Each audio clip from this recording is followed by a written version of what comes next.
Notre méditation pour aujourd'hui est tirée de l'Évangile selon Jean, chapitre 5, versets 39 à 47. Des efforts en vain. Voilà un constat que l'on peut faire de l'engagement des chefs religieux juifs, voire de la majorité des juifs au temps de Jésus, d'après notre texte. Quels sont donc ces efforts vains?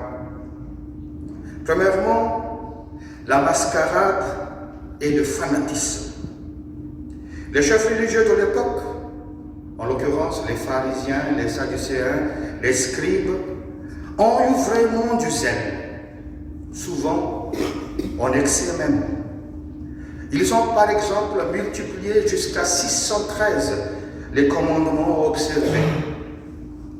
Ils portent tout le temps leur soutane, même en dehors du temple. Ils consacrent beaucoup de temps à étudier les Saintes Écritures, à les apprendre par cœur. Pourtant,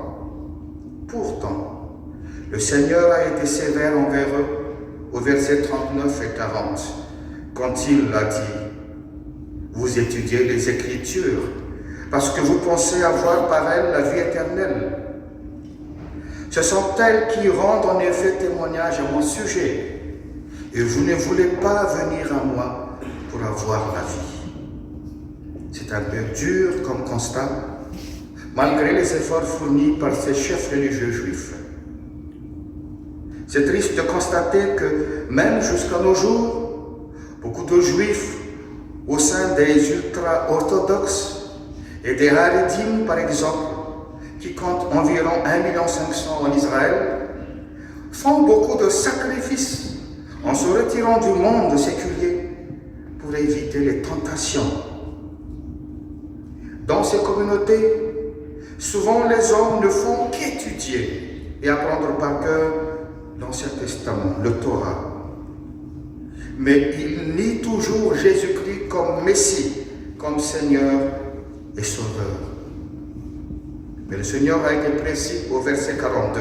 « Je vous connais, vous n'avez pas l'amour de Dieu en vous. » Un deuxième constat sévère et triste.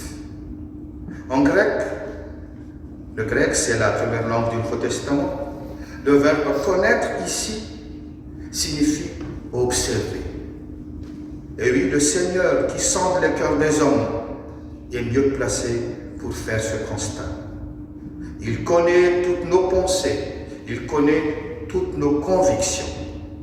Il sait si nous voulons juste nous montrer comme des bons serviteurs.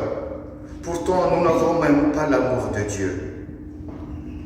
C'est triste de constater actuellement que seuls 2% des Juifs en Israël se déclarent chrétiens. C'est même pas 200 000 personnes sur 9 millions. Chers amis, ce virus de la mascarade dévotionnelle et du fanatisme atteint encore beaucoup de personnes qui se croient proches de Dieu. Hélas, il y en a toujours dans chaque communauté. Des personnes qui montrent beaucoup de zèle à l'Église, des membres bien exigeants, alors qu'ils n'ont pas l'amour de Dieu. C'est facile à reconnaître. On ressent plutôt l'arrogance et la méchanceté, comme chez les pharisiens et les sadducéens. C'est pourquoi le Seigneur les a toujours blâmés. Il les a toujours traités d'hypocrites. Bref, tout ce qu'ils ont fait ne sont que des efforts en vain. Alors, réveillez-vous et repentez-vous. Ne gaspillez pas pour rien vos énergies et vos temps. Agenouillez-vous et remettez au Seigneur votre cœur, car il n'a jamais refusé tous ceux qui viennent sincèrement à lui. Le deuxième effort vain que nous trouvons ici est la confiance dans l'homme plus que dans le Seigneur. Tous les Juifs sont presque fiers de Moïse.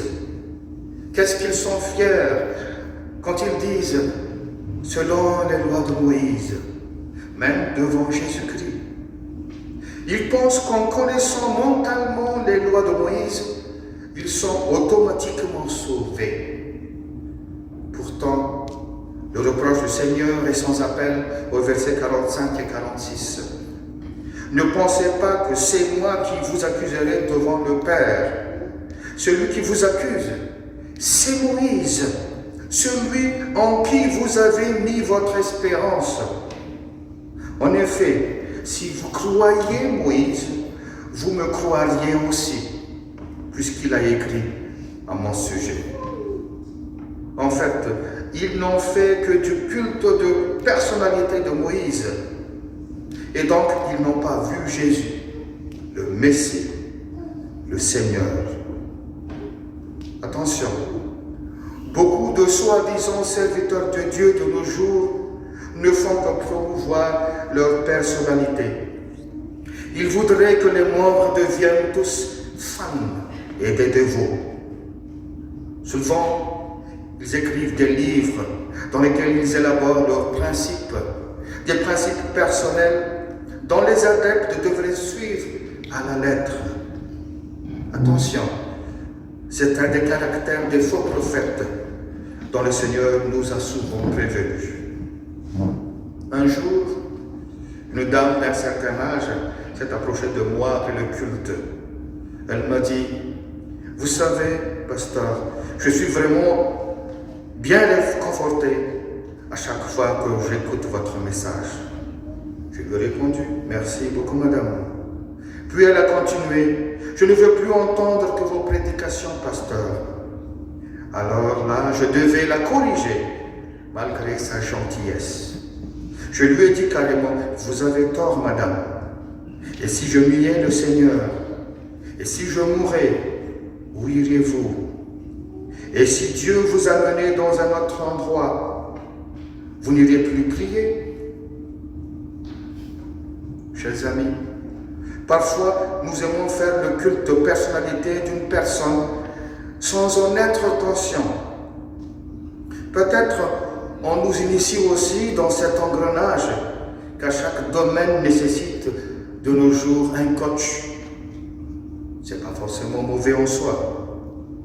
Nous l'écoutons souvent. Nous sommes devenus followers. Nous commençons à nous habituer tous les jours au point que nous ne pouvions plus manquer ces messages. Finalement, nous devenons dépendants. Et oui, c'est pas seulement avec les produits stupéfiants que l'on peut utiliser ce terme. Alors, ce n'est pas étonnant si on arrive parfois à dire « Si ce n'est pas par professeur X, je ne veux pas être opéré. Si ce n'est pas par Y, je ne veux pas être massé. Si Z ne vient pas avec moi à l'église, moi aussi j'y vais pas. Je ne m'engage pas. » Alerte. Vous vous confiez dans l'homme plus qu'au Seigneur. Ces personnes vont vous seulement cacher le Seigneur. Alors qu'il est bien dit dans Jérémie 17,5, « Ainsi parle l'Éternel, maudit soit l'homme qui se confie dans l'homme, qui prend la chair pour son appui et qui détourne son cœur de l'Éternel. » Si vous vous confiez plus à des personnes qu'au Seigneur pour le suivre et le servir, je vous dis, au moindre déclic, vous serez facilement déçus. Et votre cœur se détournera facilement de l'Éternel.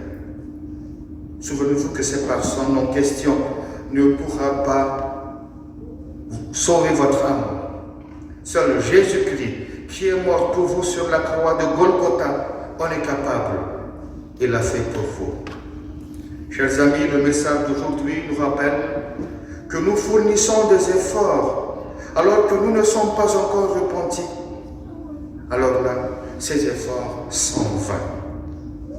Nous devenons même un blocage pour l'Église, comme l'étaient les pharisiens et les sadducéens. Le Seigneur nous a rappelé qu'il sait si nous faisons juste du trompe-l'œil. Alors, éloignez-vous de la mascarade. Ne vous confiez plus à qui que ce soit, plus qu'au Seigneur Jésus-Christ, car il est notre seul Sauveur. À Dieu seul soit la gloire. Amen.